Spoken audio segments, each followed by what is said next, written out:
Saio daqui. Já foi. Saio daqui. Toca.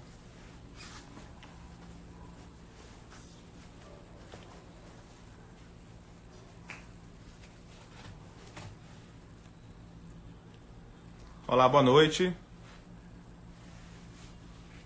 Boa noite, meus amigos. Boa noite.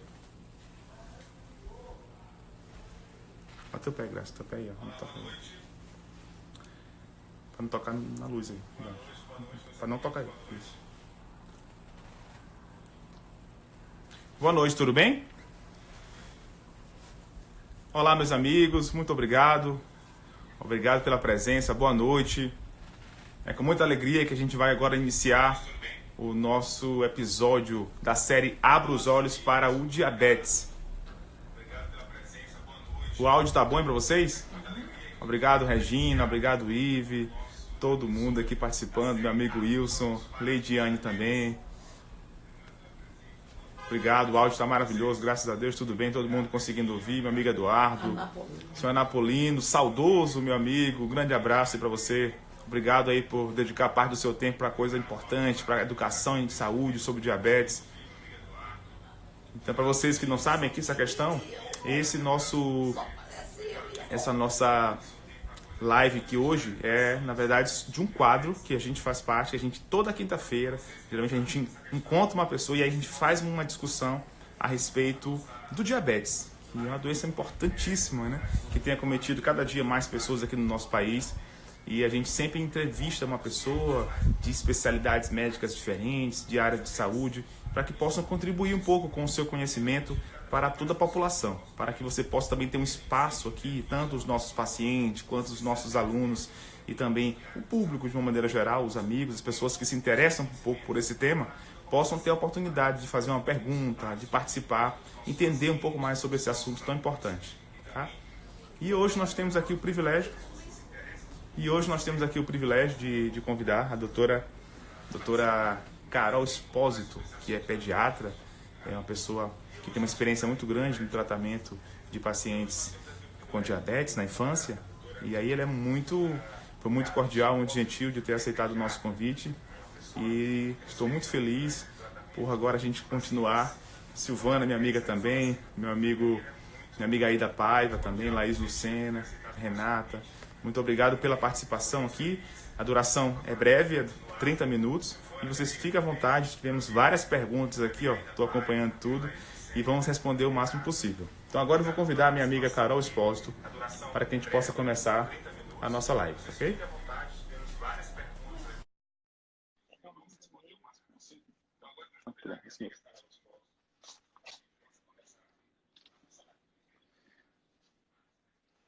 Aguardando só minha amiga Carol aqui conectar para a gente poder começar, tá bom, pessoal? O áudio tá bom? Silvana, tudo bem? Mariana, um grande abraço, minha amiga Yara, todos vocês aqui, obrigado pela participação. É com imenso prazer que a gente vai começar em breve o nosso quarto episódio da série Abra os Olhos para o Diabetes. Serão discutidos assuntos relacionados apenas ao diabetes, tá ok? O áudio está muito bom. Juliana, minha amiga, minha aluna. E é muito bem-vindo aqui também todos vocês, tá ok? Lembrando que essa live só será agora, nesse momento, né? E isso não será disponibilizado depois. Talvez um dia a gente coloque no YouTube algum áudio, mas no momento não. Então é bom participar nesse momento, não perder essa oportunidade. Não é isso, Maria? Então aproveite agora esse momento, faça sua pergunta, que as melhores serão selecionadas e serão respondidas pela doutora Carol.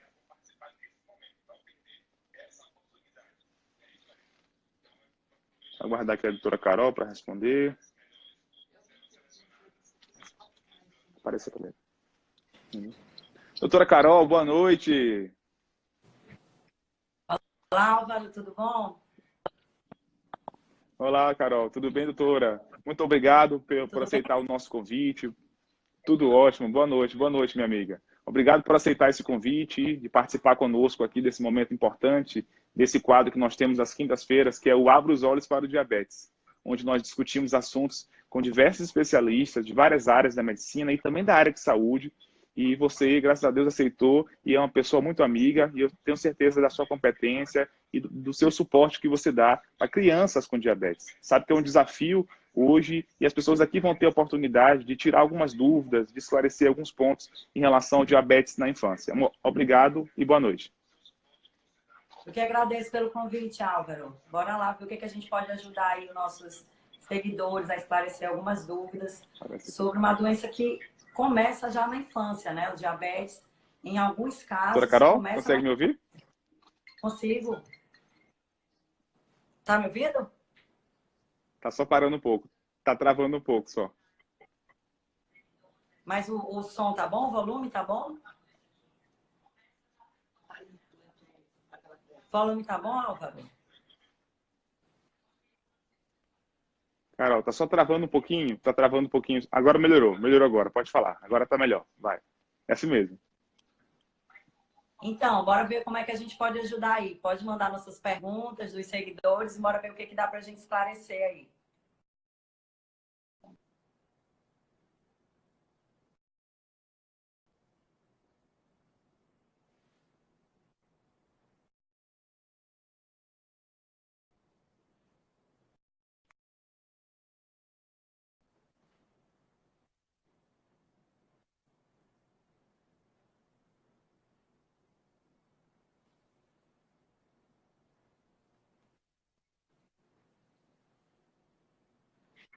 Estão conseguindo ouvir direitinho?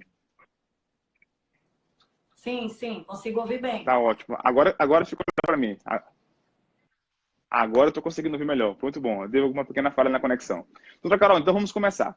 Sabemos que o diabetes é uma doença muito importante, muito comum aqui no nosso país. Já atinge 425 milhões de pessoas ao longo do mundo todo.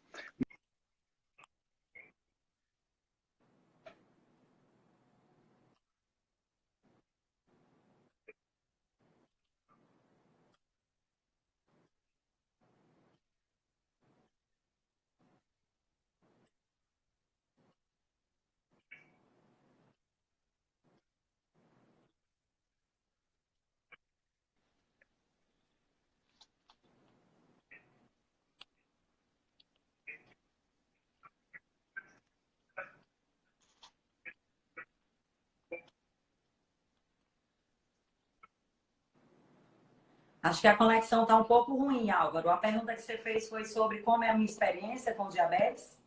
Isso? Perfeito, Carol. Exatamente, doutora. Exatamente. Certo. O diabetes na infância, antes de 5 anos, ainda é uma doença um tanto quanto rara. Porém, a gente acaba pegando em emergência alguns casos de descompensação diabética e às vezes o diagnóstico é feito na emergência, com o pediatra que atende na emergência. E a criança tem os sintomas de descompensação, que é aquela criança que faz às vezes um quadro grave de cetoacidose diabética. E na infância, os principais sintomas do diabetes são, a gente diz que são os 3 P's, que é perda de peso, poliúria, que é fazer muito xixi, e polidipsia, que é beber muita água. Então, a criança perde muito peso, apesar de comer muito. Então, ela come muito e não engorda, ela perde peso, bebe muita água e faz muito xixi. Essa é a tríade clássica dos sintomas do diabetes. Só que nem sempre a gente pega com esses sintomas clássicos. Então, às vezes, na consulta de rotina, fazendo exames laboratoriais, a gente consegue diagnosticar. Entendi, cara. Você falou uma coisa muito interessante. Falou sobre cetoacidose diabética, que é um termo que a gente lida muito no dia a dia e tal, mas as pessoas podem, às vezes, não entender mais ou menos do que se trata, né? O que seria essa cetoacidose diabética? Como é que a gente poderia explicar de modo bem simples para que as pessoas possam entender? Cetoacidose diabética é uma complicação do diabetes, principalmente do diabetes tipo 1, que é o mais comum na infância, que é aquela criança que dá entrada na emergência com um quadro extremamente grave, muito desidratada, com a glicemia muito alterada, acima de 200, e geralmente essa criança...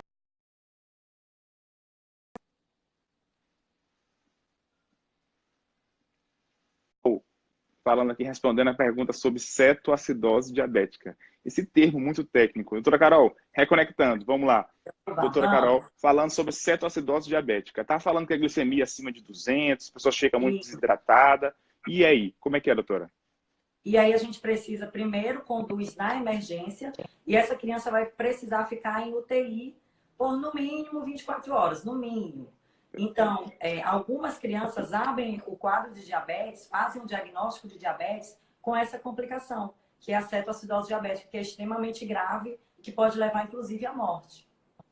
Entendi. Então, pessoal, quando vocês têm um diabetes tipo 2, muito bom, doutora Carol, perfeito, muito didático, entendi tudo. E também acho que o nosso público também conseguiu compreender perfeitamente. Então, o diabetes tipo 1, ele abre o quadro dessa forma, ou seja, geralmente é mais grave, né? Já aparece um quadro de uma emergência, que pode, inclusive, levar a um risco de vida para essa criança.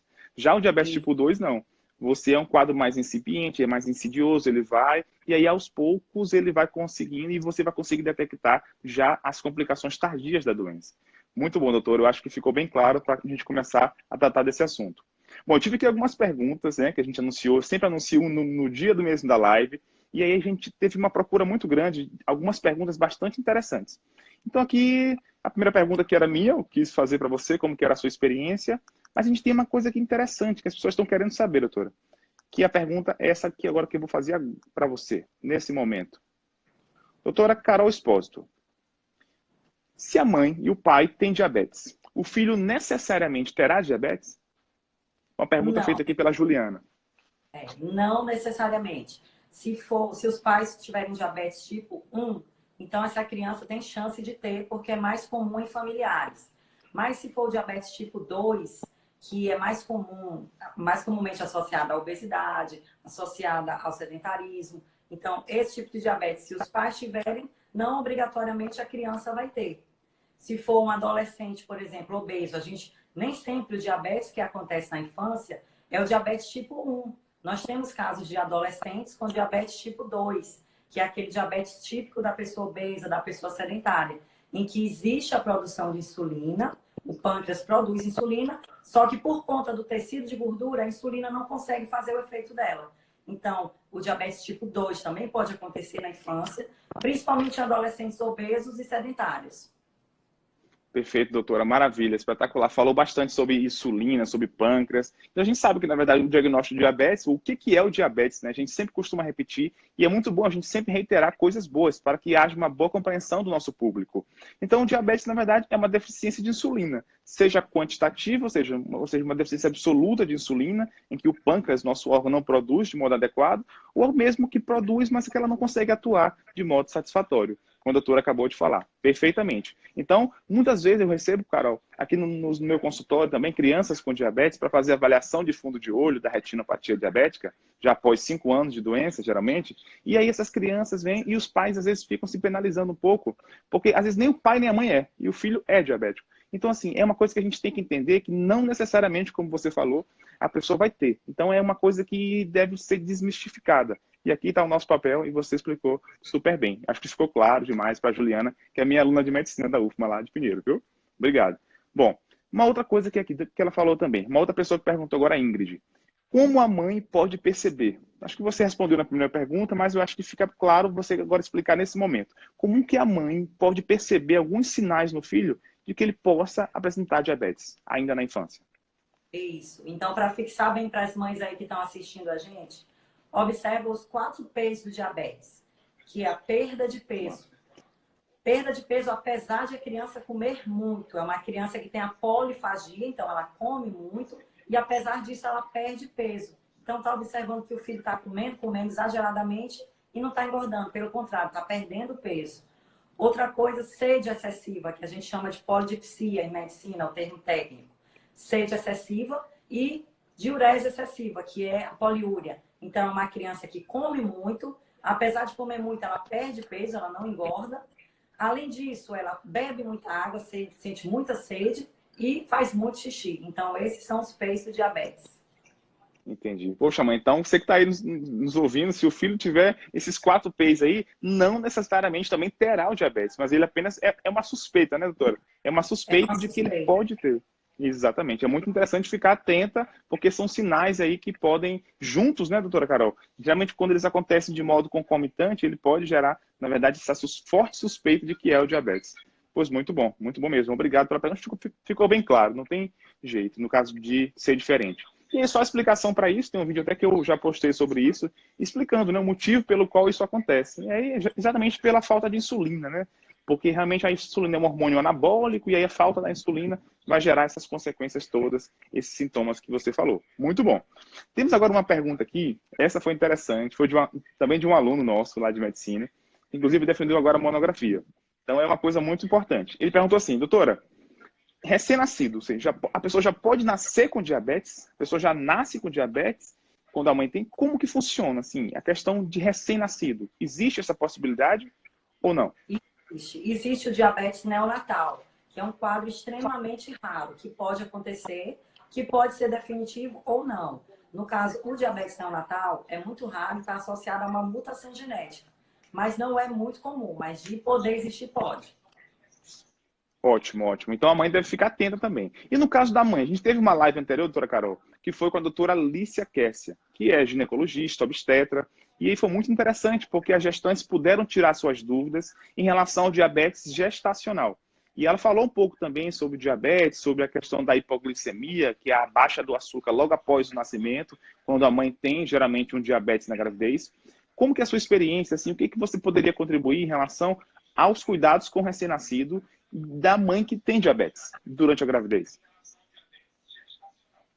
O recém-nascido filho de uma diabética, ele requer um cuidado especial. Ele é um bebê que ele tem mais chance de nascer macrossômico, que é um bebê que nasce com peso acima de 4 quilos.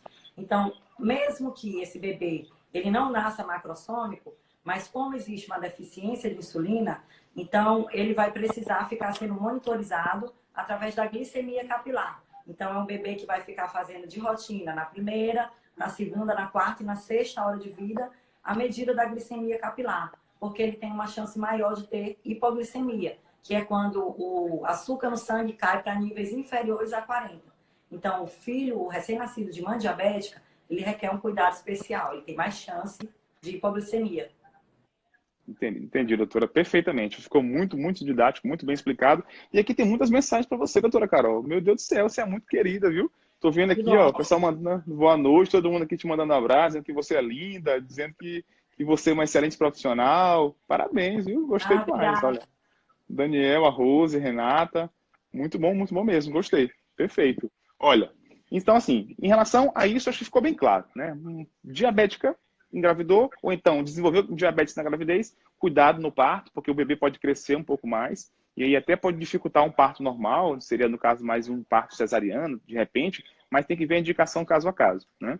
Uma Isso. coisa que ainda é interessante, que houve também uma pergunta muito importante, é qual que seria a idade, mais ou menos, a idade média em que uma criança, a média, claro que oscila muito, mas qual seria a idade em que essa criança deve desenvolver o diabetes? Existe uma regra em relação a isso? É uma criança na primeira infância logo, ou já é na fase da adolescência, que geralmente a criança abre o quadro, ela desenvolve o diabetes? O diabetes mellitus tipo 1, que é aquele caracterizado pela ausência, digamos que deficiência mesmo da insulina, ausência de insulina, ele é mais comum na primeira infância. E o diabetes mellitus tipo 2 é mais comum em criança maior, adolescente obeso e adulto jovem, tipo 2. Uhum. Perfeito. Então ele aparece logo na infância ali, então não tem uma data muito assim bem estabelecida. Mas ele geralmente abre o quadro, como você falou, com cetoacidose diabética, ou seja, um quadro muito... Eu tive uma experiência, doutora Carol, tive uma experiência no colégio que eu estudava, ainda na quarta série, eu tinha 10 anos de idade, né? Nunca me esqueci disso. E aí um amigo meu, né, e eu não vou falar o nome, claro, mas ele teve uma crise convulsiva na turma. E aí eu fiquei assustado, todo mundo no colégio ficou assustado.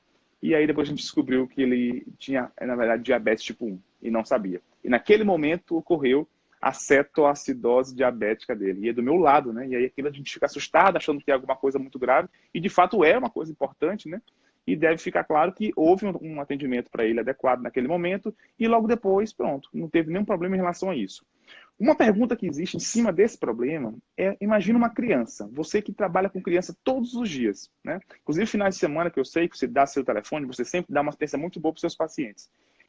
Existe um problema em relação a essa criança ficar um pouco estigmatizada, sofrer algum tipo de bullying na escola, esse tipo de questionamento é sempre importante de ser explicado, pois uma criança, ela torna-se um pouco diferente das demais, ao ter que aplicar insulina, ao ter que ter algumas restrições.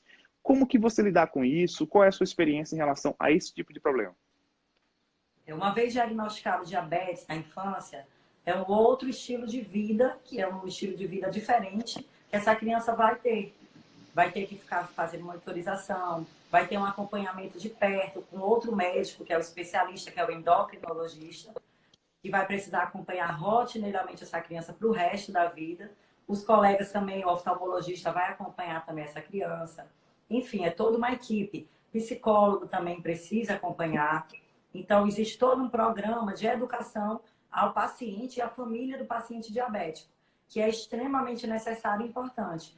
Por quê? Porque a gente precisa de uma adesão desse paciente. O paciente diabético, ele é um tratamento individualizado, uma dieta individualizada.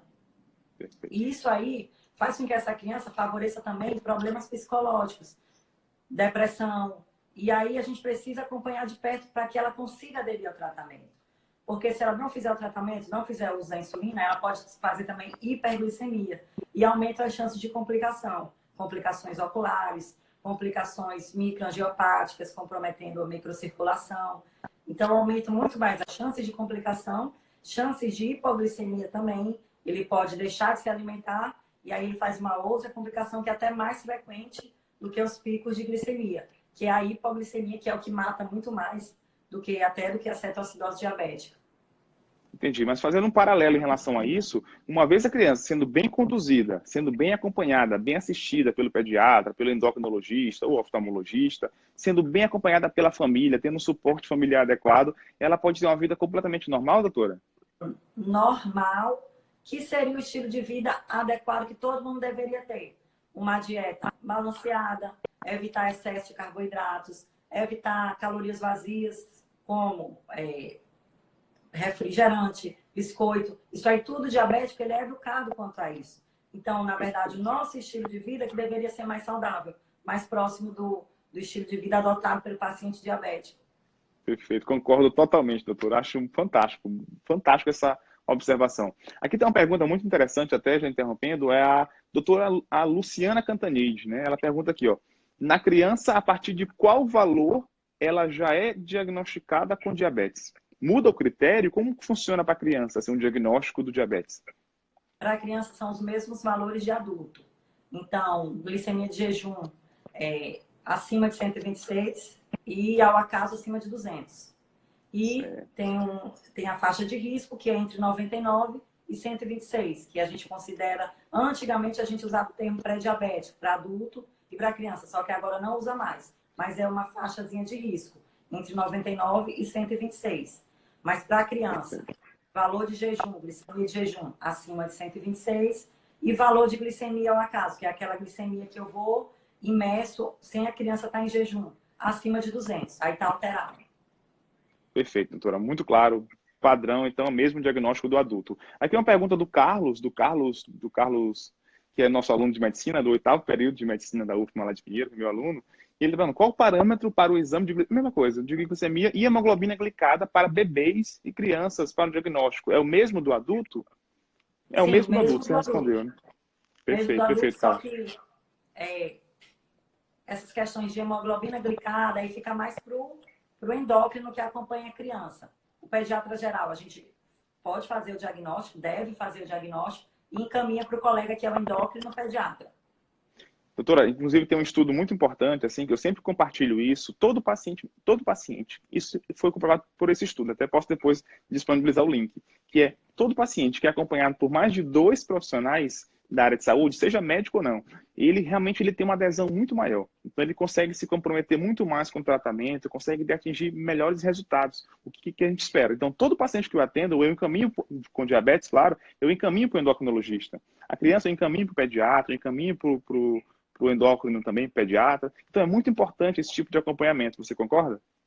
Sim, eu acho que para vocês, oftalmos, já vai encaminhado da gente, né? Não, acho que não é o contrário. Acho que é o endócrino. Eu acho que a cascata seria pediatra, endócrino, oftalmo e psicólogo e os outros profissionais. É Não, verdade, é geralmente verdade. acho que está encaminhado da gente para vocês. É, Não é essa é a isso? regra, né? Mas às vezes, exatamente, essa é a regra normal, essa é o esperado. Mas às vezes, doutora Carol, inclusive, tem algumas situações em que, infelizmente ou felizmente, a gente que consegue fazer diagnóstico porque há uma turvação visual tão importante na criança e também no adulto, às vezes, que aí ele procura o oftalmologista achando que é troca de óculos, achando que é alguma coisa, e quando a gente consegue investigar o fundo do olho, percebe que tem alterações específicas, né? Exudatos, tem hemorragias, e aí a gente pede o exame do diabetes e acaba também detectando. Mas isso aí é raro, não é tão comum assim. Doutora, a Luciana agradeceu, falando que você é a pediatra mais top, muito bom, te agradecendo muito pela resposta que você deu. Muito obrigado. Obrigada. Carlos também agradecendo. Aqui o Fabrício, né? A Fabrícia, na verdade, ela está perguntando assim: o diabetes tipo 1, descoberto aos 12 anos de idade, já em cetoacidose diabética e agora mega controlada. Mesmo assim, corre algum risco? Uma pessoa com 12 anos de idade que teve uma cetoacidose e agora está bem controlada. Qual o risco que ela corre nesse momento? A gente não pode dizer que não existe mais nenhum risco. O risco das complicações de diabetes. Claro que existe. A gente não pode dizer que não existe pelo fato de estar controlado. Só que assim, se está controlado, se está sendo bem conduzido, se está sendo acompanhado, se está fazendo a dieta, se está fazendo controle com insulina e está acompanhando com os outros profissionais, a gente fica mais tranquilo. Então, a chance de complicações é bem menor do que o paciente rebelde, que não está tomando a insulina, que não está fazendo a dieta, que está indo para a festa, que está se enchendo de refrigerante, está se enchendo de bolo, de pão. Então, esse paciente com certeza tem mais chance de complicação do que o paciente que está controlado. Perfeito. Deve manter uma monitorização contínua e isso vai garantir que ele fique estável por mais tempo. Aqui uma pergunta também, doutor, em relação à parte da oftalmologia, que é uma coisa importante também que a gente sabe, que acomete os pacientes com diabetes e as crianças também. Doutor, é obrigatório que seja feito o exame de fundo de olho logo após o diagnóstico do paciente com diabetes tipo 1, que é feito na infância? Aí como que funciona assim, quando você atende um paciente que tem diabetes em uma urgência, é logo direcionado para um médico oftalmologista ou você segue aquela recomendação típica que é só depois de 5 anos do diagnóstico? Não, a gente encaminha logo. Até porque pai que tem já alguma alteração precoce. Então, a gente encaminha logo. Saiu, tirou Ótimo. da urgência. Geralmente, vamos supor que é um paciente que foi atendido numa emergência. Já o diagnóstico foi feito a partir de uma crise de cetoacidose diabética. Então, esse paciente ele já vai sair do hospital todo conduzido. Já vai ter sido olhado pelo endócrino, já, lógico, já vai ter sido tirado da crise. Então, já vai fazer acompanhamento com o endócrino, com o pediatra que já acompanha a criança. E aí, também, a gente já encaminha logo para o oftalmo e para os outros profissionais, nutricionista, psicólogo. Perfeito, doutora, maravilha. Porque tem um estudo, na verdade, que mostra que somente após 5 anos do diagnóstico do diabetes tipo 1, isso considerando que as pessoas que são diagnosticadas, as crianças com diabetes tipo 1, elas ainda não sofreram, teoricamente, algum dano causado pelo tempo da doença, pois a criança já abre o quadro com a cetoacidose diabética. Mas, infelizmente, em alguns casos, como você falou bem, elas podem ter um quadro mais insidioso e já sofrerem, naquele momento do diagnóstico, algum dano já prévio de consequências de retinopatia ou nefropatia, alguma doença nesse sentido. Então, hoje em dia, a recomendação mesmo é que haja logo um encaminhamento para os especialistas, para que haja pelo menos um contato, para que haja, na verdade, um acompanhamento conjunto. Isso é muito importante. Agora, uma coisa que é interessante de um estudo que saiu, doutora, é que a principal característica, o principal sintoma que uma criança com diabetes apresenta, isso é importante lembrar, é um sinal inicial, antes mesmo da poliúria, na verdade, da polifagia, porque isso aí são sintomas inespecíficos, né? Então você consegue ter outras situações que podem aumentar a fome da pessoa, o apetite, ou então também a quantidade de urina que ele tem.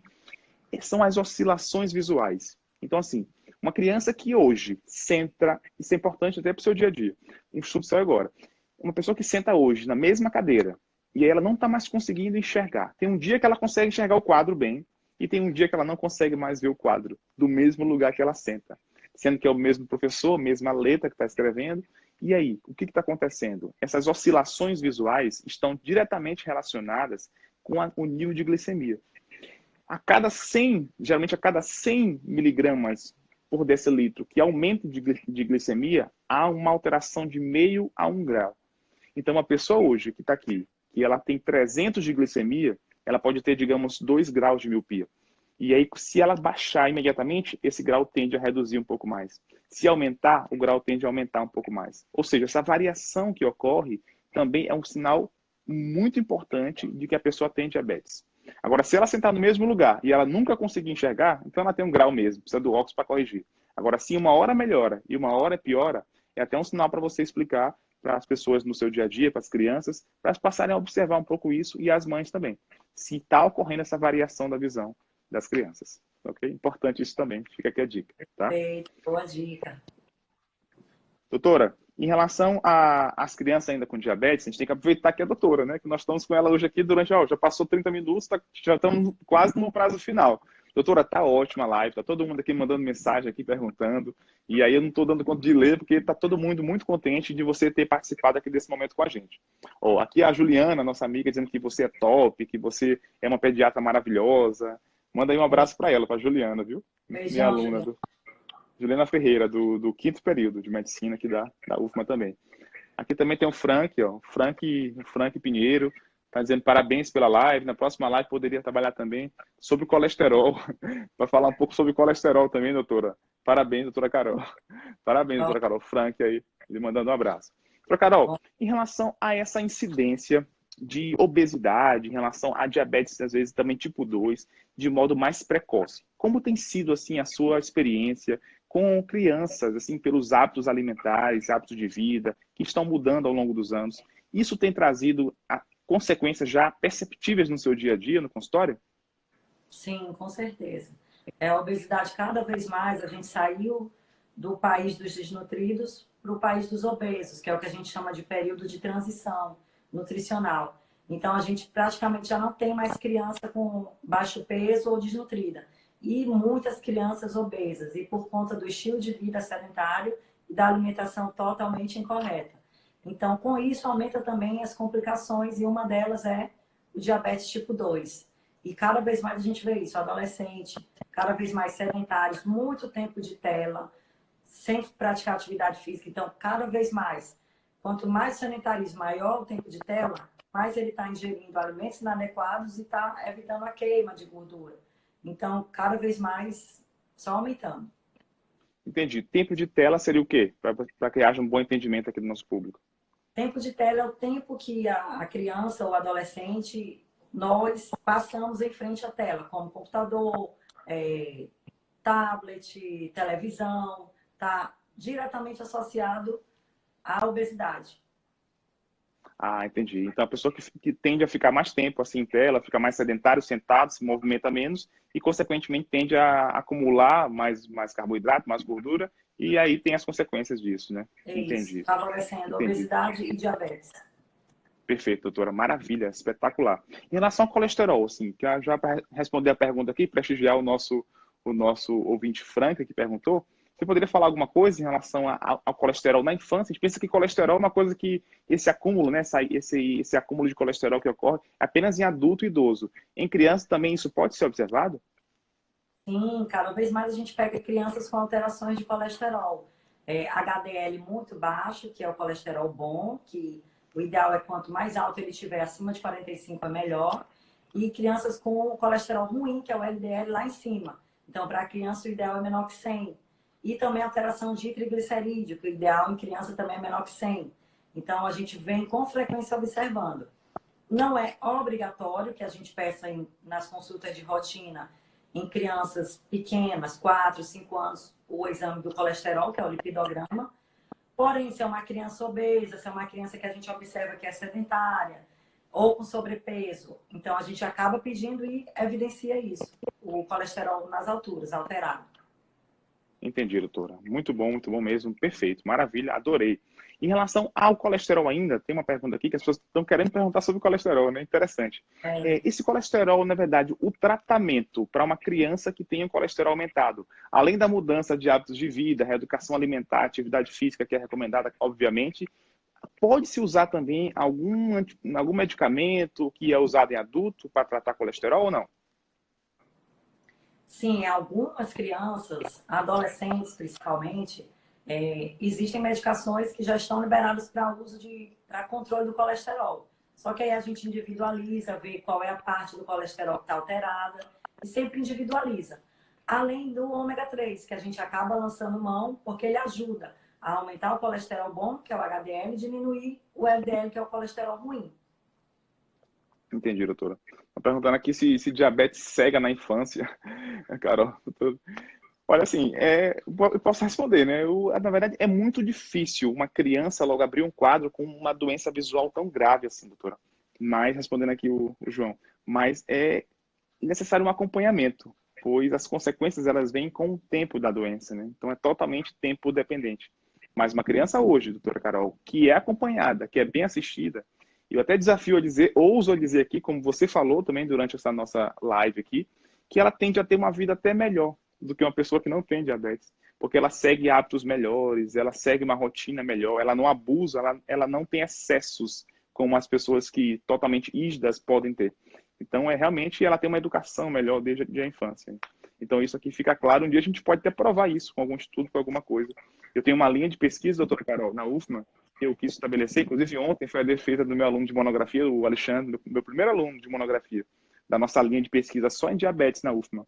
Então, nós somos 10 já alunos em formação e cada um pesquisa alguma coisa. Não só sobre oftalmologia, mas também sobre diabetes e em relação às alterações que ocorrem lá em Pinheiro. E também alguns casos aqui em São Luís. Até te convido depois a assistir, a conhecer um pouco mais também sobre isso, porque é muito interessante. Tá bom?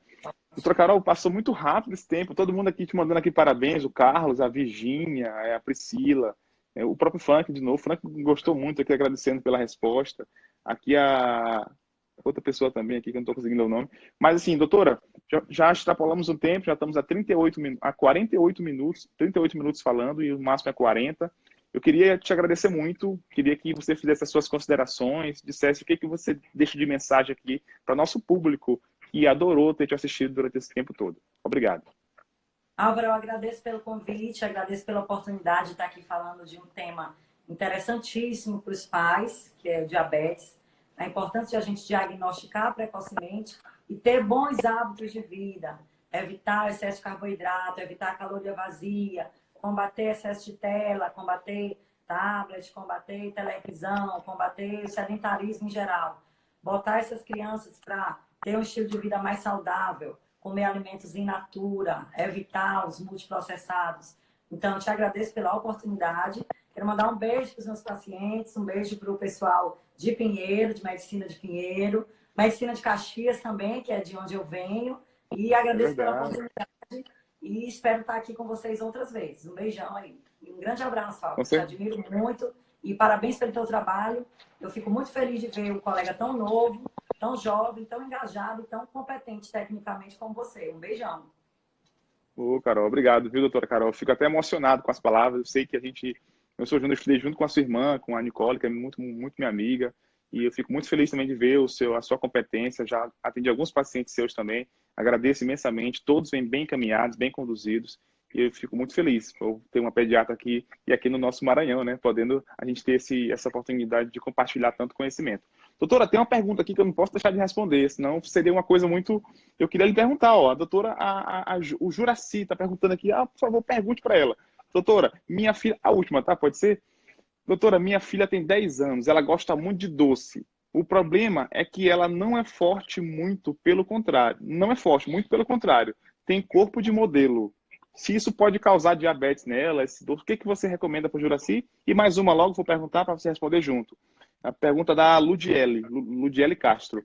Quais seriam os exames diferenciais para diagnosticar o diabetes? Pois meu filho tem miopia, porém sofre de várias variações da visão. Aí seria uma coisa para responder.